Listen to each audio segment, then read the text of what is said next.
의미나 목적을 먼저 묻고 절차보다는 그 일의 비전을 묻고 어떤 일을 주저하기보다는 고하는 이제 이런 프레임을 가질 필요가 있다고 말씀드리면서 그걸 하기 위해서 쉬운 방법 중에 하나는 지금 현재 하고 있는 일들을 내가 마치 먼 미래에 하게 될 일인 것처럼, 예를 들면 이런 거죠.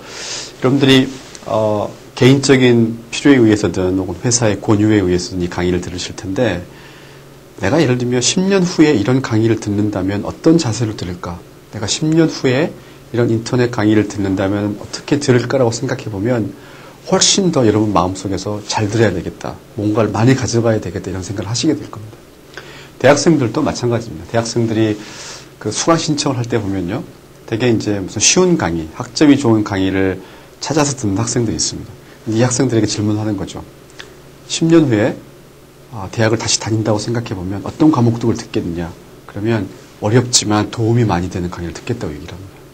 그게 우리 인간이 가지고 있는 아주 재미있는 특징 중에 하나입니다. 지금 현재를 바라보느냐 아니면 미래를 바라보느냐에 따라서 우리가 의미를 보느냐 절차를 보느냐가 달라진다는 겁니다. 그러니까 마치 우리가 안경점에 가가지고 안경을 맞출 때 렌즈를 여러 개를 바꿔 끼워보잖아요. 그런 것처럼 우리가 먼 미래를 볼 때는 의미라는 안경이 자연스럽게 들어오게 되지만 가까운 미래를 볼 때는 혹은 현재를 볼 때는 절차라는 안경이 들어오게 되어 있는 겁니다. 이 점을 우리가 한번 이용해 볼 필요가 있다는 거죠. 자, 오늘 하게 될 내용은 우리가 의미를 정말 잘 발견해야 되는 것 중에 하나가 소비 행동입니다. 지금과 같이 이 물질이 풍부한 자본주의 사회에서 우리의 일상은 어떻게 보면 소비하는 삶의 연속이라고 할 수가 있습니다. 우리가 돈을 열심히 벌어서 결국 하게 되는 것도 사실은 돈을 쓰는 겁니다. 그런데 이렇게 돈을 쓰는 우리의 행위들을 어떻게 바라볼 거냐 하는 것이 우리의 행복과 우리 삶의 의미에 있어서 굉장히 중요한 역할을 하게 됩니다. 대학에 들어가면 소위 대학생들이 반드시 읽어야 될 책들을 이제 추천하는데요. 빠지지 않고 들어가는 책이 소유냐 존재냐라고 하는 책입니다. 에리 프롬이라고 하는 이분은 철학자이면서 심리학자이기도 한데요. 이 에리 프롬이 쓴 이 소유냐 존재냐라는 책에서 이 에리 프롬이라고 하는 학자가 궁극적으로 던지는 메시지가 뭐냐? 우리의 인간 사회가 물질이 풍부해지면서 지나치게 소유 중심적인 삶을 살고 있다는 겁니다. 그러나 우리의 삶이 조금 더 존재 중심적으로 옮겨가야 된다라고 하는 것이 그분의 중심 메시지입니다. 천재적인 과학자 아인슈타인, 이 아인슈타인이 한 말 중에 정말 가슴이 와닿는 말이 하나가 있는데요. 책상 하나와 의자 하나, 과일 한 접시와 바이올린, 사람이 행복해지기 위해서 더 필요한 게 무엇인가? 이분이 가지고 있는 뭔가를 소유하는 소비의 대상에 대한 독특한 시각입니다. 책상 하나와 의자 하나, 과일 한 접시와 바이올린 하나, 더 행복해지기 위해서 필요한 게 무엇이냐?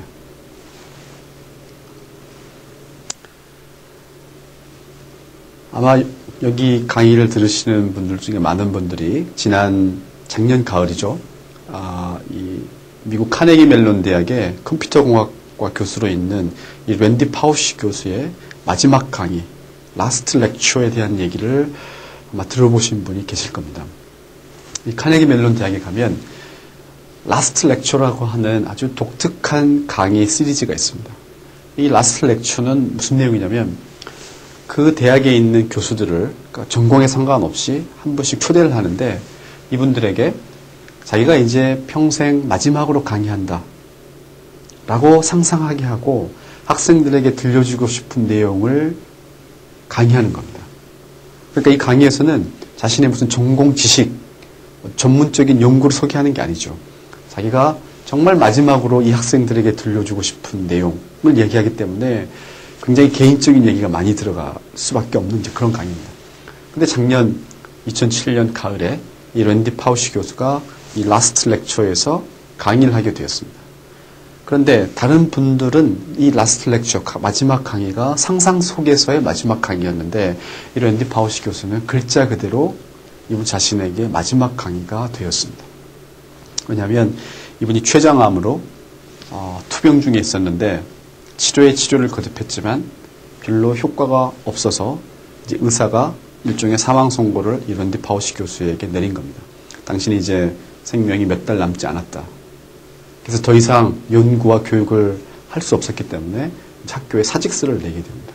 그러면서 하는 강의가 됐기 때문에 글자 그대로 이분에게는 라스트 렉처가 된 겁니다. 이 라스트 렉처의 내용이 카네기 멜론 대학에서 한 120분 동안 강의가 이루어졌는데 이게 전파와 인터넷을 통해서 전 세계에 알려지면서 많은 사람들이 감동을 받았습니다. 근데 그 강의 내용에서 굉장히 감동적인 이야기들이 몇 개가 나옵니다. 그래서 제가 그 중에 하나를 이 시간에 소개하려고 그러는데요.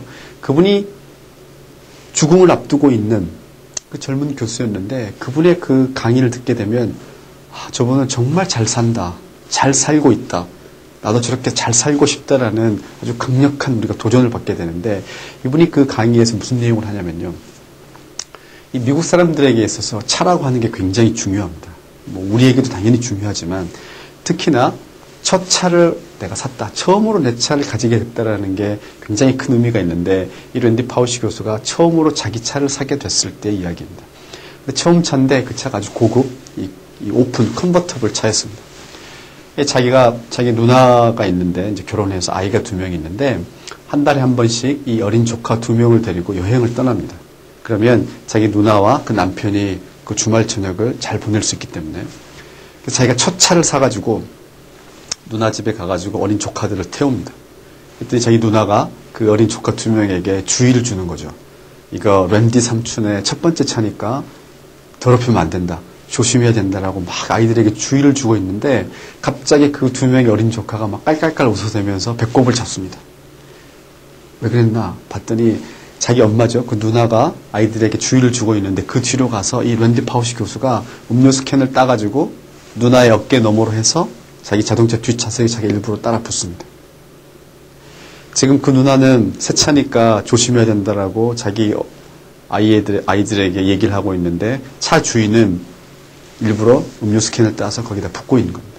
자기 누나가 깜짝 놀라서 너 뭐 하고 있냐? 무슨 짓이냐 이렇게 얘기했더니 랜디 파우시 교수가 딱 한마디를 하게 됩니다. It's just a thing. 영어로 얘기합니다. It's just a thing. 그건 그냥 물건이다. 사람이 아니라는 거죠. 이거는 그냥 물건이다. 그러면서 이 랜디 파우시 교수가 그 주말에 있었던 얘기를 또 하는데요. 아이들을 데리고 와서 여행을 마치고 돌아오는 길에 그 중에서 9살 된 자기 조카가 감기에 걸려서 뒷좌석에다 전부 토를 합니다. 새 차인데 토를 하는 거죠.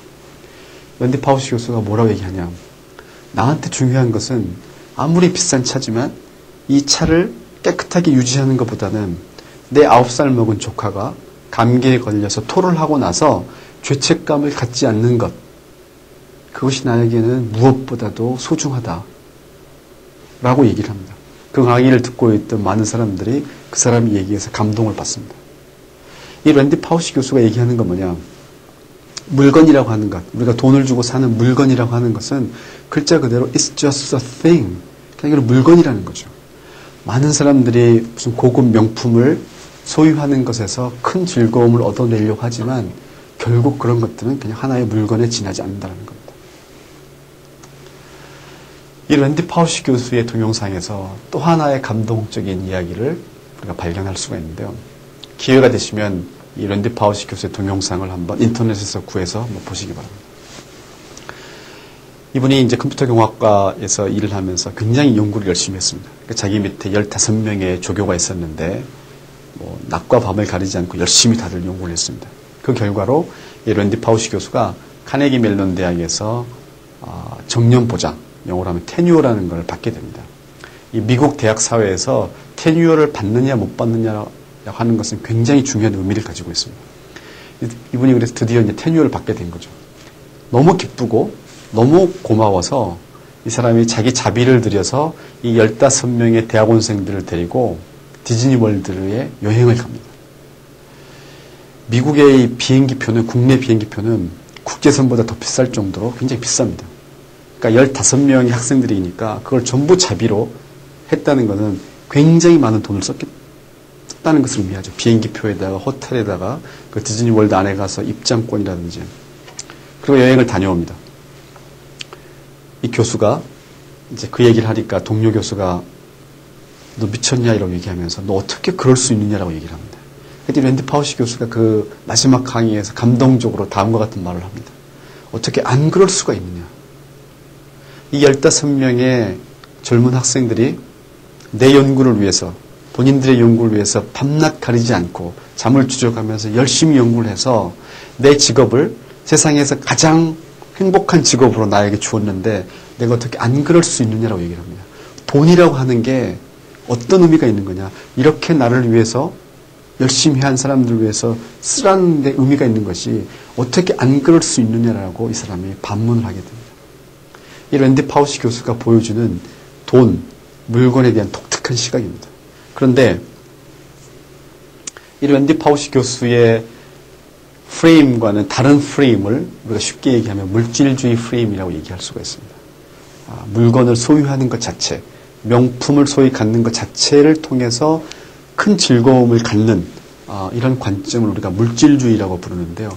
물질주의의 특징은 다음과 같은 세 가지를 굉장히 중요하게 생각합니다. 첫 번째는 자신의 이미지입니다.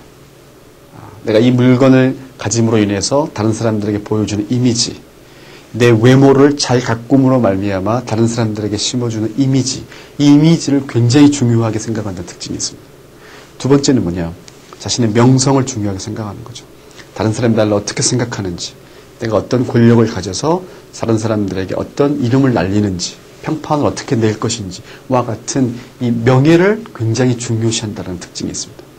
세 번째는 뭐냐? 글자 그대로 돈을 중요시하는 겁니다. 돈 자체를 중요시하는 거죠.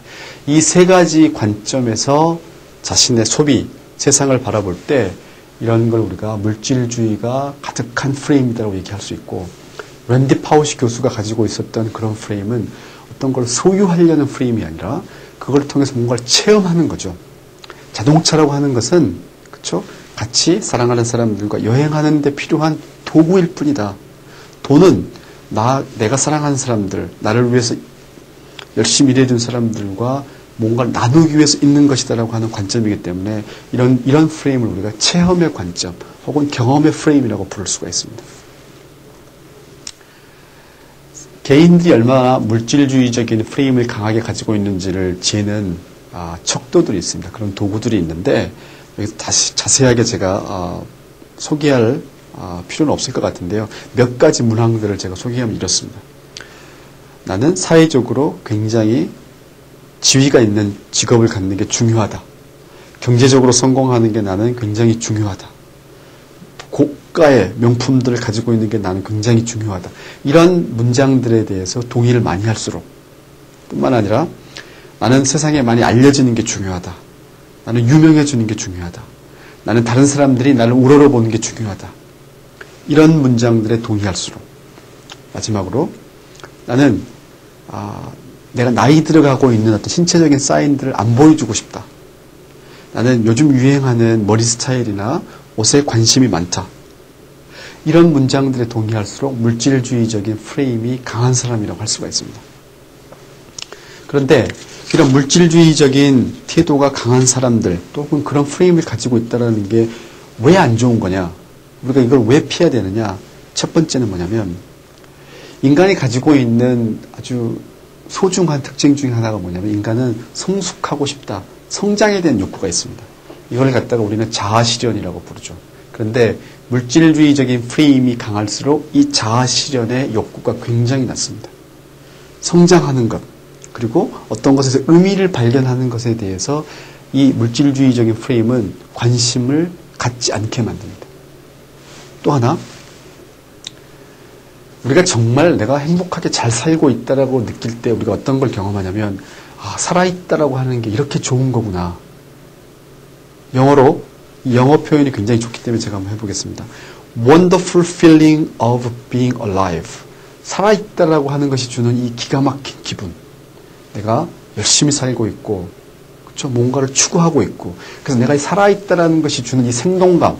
이게 인간에게 있어서 굉장히 중요한 부분인데 물질주의적인 프레임이 강한 사람들은 이런 살아있다라고 하는 느낌, 생동감을 덜 경험한다는 겁니다. 왜냐하면 끊임없이 자신의 이미지를 신경 써야 되고 남들이 나를 어떻게 생각하는지를 신경을 써야 되고 어떤 물건들을 구입할 것인지에 관심이 있기 때문에 내 개인이 가지고 있는 이 살아있다는 느낌을 경험하기가 굉장히 어려워진다고 하는 것입니다. 세 번째, 연구를 통해서 보면 물질주의적인 태도를 가지고 있는 사람들일수록 우울이나 불안을 경험할 가능성이 굉장히 많이 있습니다. 그러니까 물질주의적인 태도를 가지고 있는 것이 그냥 행복을 안 가져오는 것이 아니라 오히려 행복으로부터 멀어지게 한다는 거죠. 불안을 경험하게 하거나 혹은 우울한 느낌을 갖게 하는 일들을 이 물질주의적인 프레임이 가지고 온다는 것입니다. 자, 구체적인 우리의 소비 행동에 있어서 내가 얼마만큼 물질주의적인 프레임이 강한지를 진단해 볼 수 있는 크게 3가지의 특징이 있습니다. 여러분들이 강의를 들으시면서 내가 물건들을 구입하거나 혹은 빌려 쓰거나 하는 이런 행동들에 있어서 내가 물질주의적인 프레임을 가지고 있는 것인지 아니면 체험이라고 하는 프레임을 가지고 있는지를 한번 진단해 보시기 바랍니다. 첫 번째 특징은 뭐냐? 물질주의적인 프레임을 가지고 있는 사람들은 내 물건 갖는 걸 되게 중요하게 생각합니다. 그러니까 내가 굳이 사지 않아도 남의 걸 빌려 쓸 수가 있잖아요. 이런 걸 잘 하지 않는 겁니다. 그냥 한두 번 주변 사람들한테 빌려 쓸 수 있음에도 불구하고 나는 내 물건 갖는 게 좋다. 이런 특징을 가지고 있을 때. 두 번째는 거꾸로 생각해 보시면 됩니다. 잘 안 빌려주려고 하는 태도입니다. 내한테 물건이 있는데 누군가 필요하다 그럴 때 빌려줘도 되는데 잘 안 빌려주려고 하는 태도는 뭐냐면 나는 내 물건이 필요하다. 내 물건, 내 것. 이런 생각이 강한 태도라고 할 수 있는데 이게 물질주의적인 소비의 특징입니다. 그다음에 세 번째가 아주 중요합니다. 다른 사람들이 어떤 물건을 가지고 있을 때 시기와 질투를 느낀다는 겁니다. 나는 저걸 갖지 못했다. 저 사람들은 저걸 가지고 있다. 라는 사실에 의해서 시기나 질투를 느낀다면 우리의 소비 행태는 굉장히 물질주의적인 프레임에 의해서 지배되는 행태라고 우리가 진단해 볼 수가 있습니다. 이 물질주의적인 프레임을 가지고 돈을 바라보는 사람과 그렇지 않은 사람들의 특징을 살펴보기 위해서 어떤 연구팀에서 굉장히 흥미있는 연구를 진행을 했습니다. 이 연구에서 사람들에게 당신이 2만 불 복권이 당첨된다면 우리나라로 환산해 보면 약 2천만 원이 되겠죠. 그 복권에 당첨된다면 그 돈을 어떻게 쓸 것인가 라고 물어보면서 몇 가지 항목들을 줬습니다. 여기에다가 돈을 얼마만큼 쓸 것인지를 봤더니 그 중에 이제 물건들 사는데 어떤 물건들을 구입하는데 돈을 어떻게 분배할 거냐 봤더니 물질주의적인 태도가 강한 사람들은 평균 3,345불을 거기다 쓰겠다고 얘기했는데 물질주의적인 태도가 약한 사람들은 1,100불 정도를 쓰겠다고 얘기를 했습니다. 다시 말하면 3배 정도 어떤 물건을 그냥 구입하는데 물질주의적인 태도가 강한 사람들 쓰겠다고 얘기를 했고요. 더 중요한 것은 자선단체에 기부하는 것. 자, 거기에 돈을 얼마나 쓸 거냐 봤더니 물질주의적인 태도가 강한 사람들은 약 733불. 근데 물질주의적인 태도가 약한 사람들은 1,700불. 한 1,000불 이상의 돈을 기부하는 데 더 쓰겠다고 얘기를 했습니다. 그다음 세 번째가 아주 재미있습니다. 친척이나 친구들에게 돈을 주는 그런 것에는 돈을 얼마나 쓰겠느냐 봤더니 물질주의적인 태도가 강한 사람들은 1,089불 정도 평균 친구나 친척에게 주겠다라고 답을 하는데 물질주의적인 태도가 약한 사람들은 2,600불, 2배 이상의 돈을 친구나 친척들에게 주겠다고 얘기를 했다는 겁니다. 이게 뭘 보여주는 거냐? 물질주의적인 태도가 강한 사람들은 자기만 생각하기 때문에 주변에 있는 개인들이나 공동체하고 관계가 끊어져 있다는 걸 의미합니다. 물질주의적인 태도가 약한 사람들은 자기와 주변 사람들 그리고 자기가 속해 있는 어떤 공동체와 연결이 잘 되어 있다는 것을 의미합니다.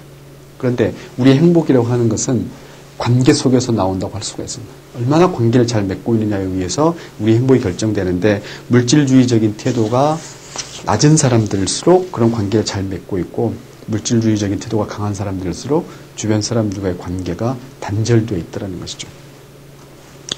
물질주의적인 소비를 가지고 있게 되면 나타나는 또 다른 특징을 한번 보게 되면 우리가 영어 표현을 보게 되면 authenticity를 하게 되는데요. 진정한 자기 이런 뜻입니다.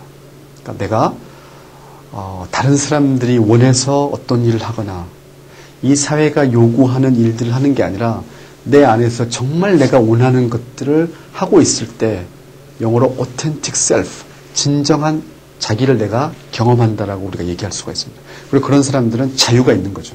그런데 물질주의적인 태도가 강한 사람들은 이 오텐틱 셀프를 경험하기가 굉장히 어려워지고, 그렇기 때문에 이제 제가 다음 시간에 설명을 할 텐데요. 어떤 일에 정말 재미를 느껴서 집중하는, 그 일 자체가 재미있어서 집중하는 이런 상태를 플로우 상태라고 얘기를 하는데, 그런 걸 경험하기가 굉장히 어렵습니다. 결과적으로 이런 사람들은 남들이 나를 어떻게 생각하는지, 우리가 영어로 얘기하면 셀프 컨셔스니스라고 하는데요. 끊임없는 자기 의식을 가지고 있습니다. 그래서 마치 CCTV를 설치해 놓고 누군가 나를 보고 있다고 우리가 생각하게 되면 굉장히 불편해지는데, 이 사람들은 자기 머릿속에 CCTV를 스스로 설치해 놓고 자기가 자기를 감시하는 겁니다. 그렇기 때문에 이런 물질주의적인 태도가 강한 사람들한테는 도전 정신이 약합니다. 뭔가를 새롭게 한 번도 해보지 않은 것, 남들이 어떻게 평가하든지 간에 새롭게 뭘 해보려고 하는 이런 도전적인 정신이 약하고, 어떤 일을 진정으로 즐기는 것이 굉장히 약하죠. 왜냐하면 항상 CCTV가 켜져 있기 때문에. 그래서 물질주의적인 프레임을 우리가 버려야 하는 이유는 제가 이미 말씀드렸지만 여러 가지 이런 이유가 있습니다. 그러면 우리가 어떻게 하면 우리가 어차피 돈을 벌어서 써야 되는데 그 소비로부터 의미를 발견하고 소유 자체로부터 그 집착에서부터 벗어날 수 있느냐, 몇 가지 방법들을 살펴보도록 하겠습니다. 첫 번째는 우리가 우리 자신에 대해서 좀 통찰력을 가질 필요가 있다는 겁니다. 우리가 왜 돈과 외모와 명성을 원하는지를 스스로에게 한번 물어볼 필요가 있습니다. 그것들이 정말 왜 나에게 필요한지, 그것들보다 내가 진정으로 원하는 것은 무엇인지, 나의 니드가 무엇인지를 한번 통찰해 볼 필요가 있다는 겁니다. 두 번째입니다. 소유의 프레임이 아니라 경험의 프레임이 중요하다고 제가 말씀을 드렸는데요. 어떤 물건이든지 100% 이거는 소유하기 위한 물건이고 100% 이거는 경험을 위한 물건이다라고 구분하기가 굉장히 어렵습니다. 책상을 한번 예를 들어 보겠습니다. 어떤 사람에게 있어서 책상은 단순히 가구에 불과합니다. 소유를 위한 물건입니다. 그래서 책상을 살 때 집안에 있는 다른 가구들과 구색을 맞추어서 그럴듯한 책상을 삽니다. 그런데 어떤 사람은 이 책상에 앉아서 읽어내려갈 책을 생각하거나 이 책상에 앉아서 써내려갈 자신의 일기나 책을 생각합니다. 그러면 이 사람에게 있어서의 책상은 소유를 위한 물건이 아니라 경험을 위한 물건이 되는 겁니다. 이 두 가지가 그런데 어떤 물건이 섞여 있다는 것이죠. 그래서 우리가 끊임없이 우리의 노력을 통해서 우리가 사고자 하는 물건들을 끊임없이 경험의 차원에서 프레임하도록 연습해 볼 필요가 있다는 겁니다. 어떤 물건이든지 이 물건을 통해서 하게 될 체험의 관점에서 이 물건을 바라볼 필요가 있다. 세 번째는 우리가 물질주의적인 프레임을 벗어나서 의미를 발견하기 위해서는 우리의 구체적인 행동들을 좀 바꿔야 할 필요가 있습니다. 단순히 마음먹기 차원을 떠나서 구체적인 행동 몇 가지를 우리가 바꿔볼 필요가 있는데요. 가장 필요한 것 중에 하나가 뭐냐면 TV 보는 시간을 줄이는 겁니다. TV는 현대 자본주의의 이런 물질주의적인 가치가 가장 잘 드러나 있고 그 가치들이 가장 빠르게 광범위하게 확산되는 도구가 바로 TV입니다. TV에 등장하는 그 배우들의 외모를 보십시오. 그 외모를 보고 우리가 그 외모를 따라하고 싶어 합니다. 거기에 광고에 등장하는 좋은 물건들과 좋은 집들을 보면서 사람들은 물질주의적인 가치에 빠지게 됩니다. 최근에 어떤 연구에 따르면 TV를 많이 보는 사람들은 자신의 배우자나 자신의 파트너에 대해서 만족감이 떨어집니다. 왜냐? TV에 등장하는 외모가 뛰어난 사람들을 보기 때문에 자기가 현재 맺고 있는 관계에 대한 만족감이 떨어진다는 겁니다. 그래서 가능하면 TV 보는 시간을 좀 줄이시는 게 필요합니다. 캐나다의 어떤 조그만 도시에서 실험을 했죠. TV 안 보기. 이 도시에서는 전혀 TV를 이제 보지 않기로 한 겁니다. 그랬더니 행복도가 TV가 있을 때보다 훨씬 더 증가하더라는 연구가 있습니다. 두 번째는 이 세상에 우리 사회에서 볼 수 있는 여러 가지 스캔들이나 가십을 다루는 잡지들이 있습니다. 우리가 미장원이나 이발소에 가면 어쩔 수 없이 기다리면서 보게 되는 그 정도는 괜찮은데요. 이런 걸 정기 구독하는 것, 이런 것을 우리가 조금 탈피해 볼 필요가 있습니다. TV와 마찬가지로 그런 잡지들이 이런 물질주의적인 생각들을 우리에게 심어주기 때문에 그렇습니다. 다음 세 번째인데요. 쇼핑몰. 요즘은 인터넷 쇼핑몰까지 포함해서 거기에서 방황하는 그 시간을 거기에서 보내는 것도 조금 줄일 필요가 있다는 거예요. 그럼 대신 어디로 가야 되느냐? 스포츠 센터, 수영장 이런 곳에 가셔서 운동하시는 게 훨씬 더 필요합니다. 농구공을 던지시거나 아니면 가서 춤을 배우시거나 이렇게 몸을 쓰는 그렇게 행동을 바꾸시는 게 이 물질주의적인 가치로부터 벗어나는데 굉장히 중요합니다. 자, 제가 지난 시간과 이번 시간을 거쳐서 잘 산다고 하는 소위 full life 중에서 첫 번째 요소, meaningful life에 대해서 다뤄봤습니다. 우리가 우리의 인생을 더 의미로 가득 차게 하기 위해서 어떤 생각을 해야 되느냐 두 가지를 말씀드렸죠. 첫 번째는 상위 프레임에서 볼 필요가 있다. 비행기가 높은 고도에 있을 때 세상을 바라보는 것처럼 상위 프레임에서 볼 필요가 있다. 두 번째는 우리의 소비로부터 지나치게 물질주의적인 그런 생각을 버리기 위해서 체험, 경험이라는 관점에서 우리의 소비를 프레임할 필요가 있다. 물질주의적인 프레임에 벗어나기 위해서 TV 보는 걸 좀 줄여야 되고, 그렇죠? 우리가 왜 돈을 추구하는지 그 이유에 대해서 스스로를 한번 통찰해 볼 필요가 있다. 그리고 이런 소비 쇼핑몰이라든지 인터넷 몰보다는 운동장, 체육관으로 가는 이런 우리의 생활 습관을 좀 바꿔볼 필요가 있다라고 말씀을 드렸습니다. 이제 다음 시간에는 잘 산다고 하는 것의 두 번째, joyful life, 즐거움으로 가득 찬 삶에 대해서 한번 다뤄보도록 하겠습니다. 자, 수고하셨습니다.